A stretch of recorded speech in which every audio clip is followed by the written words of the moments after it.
અત્યારે હાલ આમ આદમી પાર્ટી જ્યારથી વિસાવદર જીતી છે ત્યારથી ક્યાંક તે લોકોની વિજય સંદેશ યાત્રા ચાલી રહી છે, પરંતુ જે સમયે ભુજની અંદર વિજય સંદેશ યાત્રા હતી એ જ સમયે આમ આદમી પાર્ટીના નેતા એટલે કે રાજુ કરપડા અને પોલીસ વચ્ચે જોરદાર બબાલ થઈ હતી। શું છે સમગ્ર વિષય, વાયરલ વિડીયો કયો સામે આવ્યો છે તેના વિશે વાત કરીશું આજના આ વિડીયોમાં। નમસ્કાર, હું હંસિની અને તમે જોઈ રહ્યા છો નિર્ભય ન્યૂઝ। વિસાવદરના ધારાસભ્ય ગોપાલ ઇટાલિયા બન્યા બાદ ક્યાંક આમ આદમી પાર્ટી અત્યારે હાલ સૌરાષ્ટ્રની અંદર ક્યાંક મજબૂત થતી હોય એવું દેખાઈ રહ્યું છે અને ખાસ કરીને અત્યારે હાલ આમ આદમી પાર્ટી દ્વારા વિજય સંદેશ યાત્રા છે તે દરેક જિલ્લાઓમાં કાઢવામાં આવી છે, પરંતુ ક્યાંક ભુજની અંદર જે સમયે આ વિજય સંદેશ યાત્રા કાઢવામાં આવી હતી એ જ સમયે રાજુ કરપડા અને તેની સાથે પોલીસ છે તે બંને વચ્ચે ઘર્ષણ થયું હતું ને ક્યાંક એવી પણ વાતો સામે આવી હતી કે અપશબ્દો બોલવામાં આવ્યા હતા। સૌથી પહેલા તો દ્રશ્ય ઉપર નજર કરીએ।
પોલીસ વાળા નથી હાલવા દેતા, ગારું દેવા બધા ડ્રાઈવરોને કે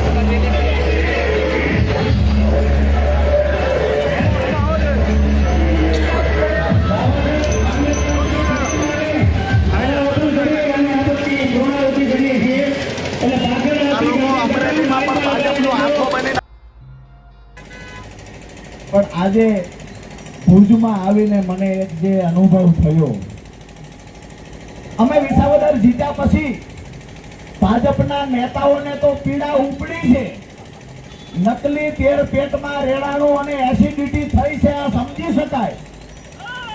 પણ આજે દુઃખ સાથે કહું છું, ખાખી વર્દીમાં રહેલા અધિકારીઓને પણ ક્યાંક ભાજપનો હાથો બનવાનો શોખ થતો હોય એવું તક આજે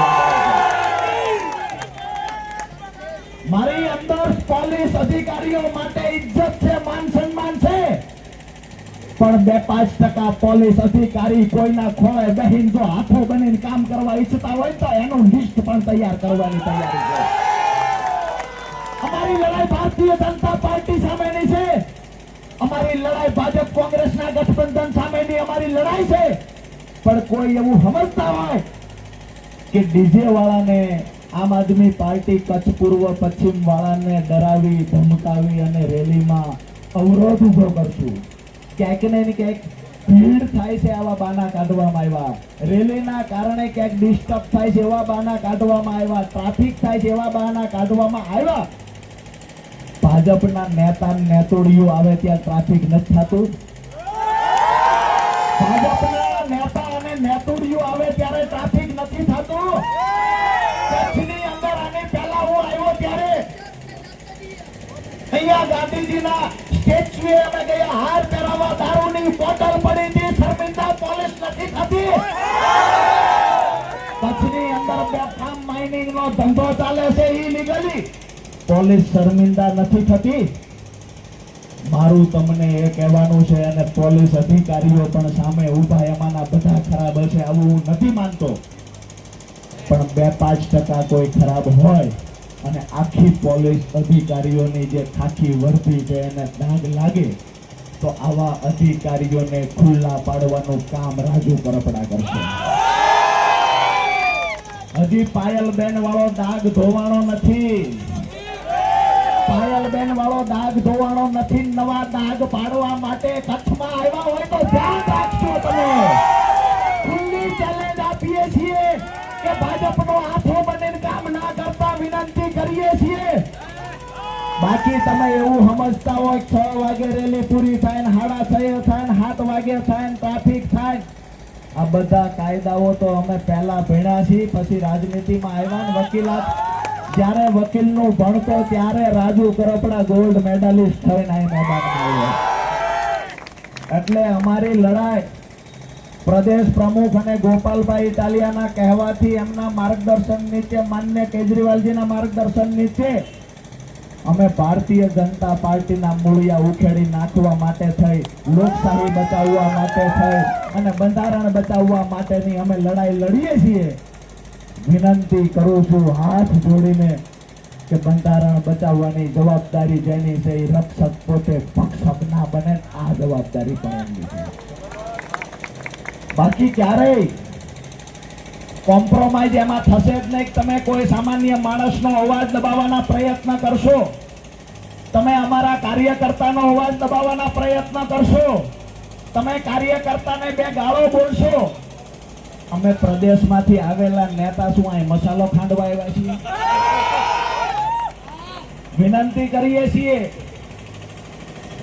કે આમાં ક્યાંય અમારે ના પડવું પડે ને આટલી ટકોરથી સમજી જાજો, આટલી ટકોરથી સમજી જાજો. વ્યક્તિગત આરોપ નથી મૂકતા, પણ ભાજપનો હાથો બનીને અમરેલીમાં જે કાંડ થયા છે ને કાંડ અહીંયા ન થાય એનું ધ્યાન રાખજો એ કહીએ છીએ. બાકી તમારું શું માનવું છે આ વિષયને લઈને અમને કમેન્ટ કરીને ચોક્કસથી જણાવજો. તેની સાથે અમારી ચેનલ નિર્ભય ન્યૂઝને લાઇક, શેર અને સબસ્ક્રાઇબ કરવાનું ભૂલશો નહીં. નમસ્કાર.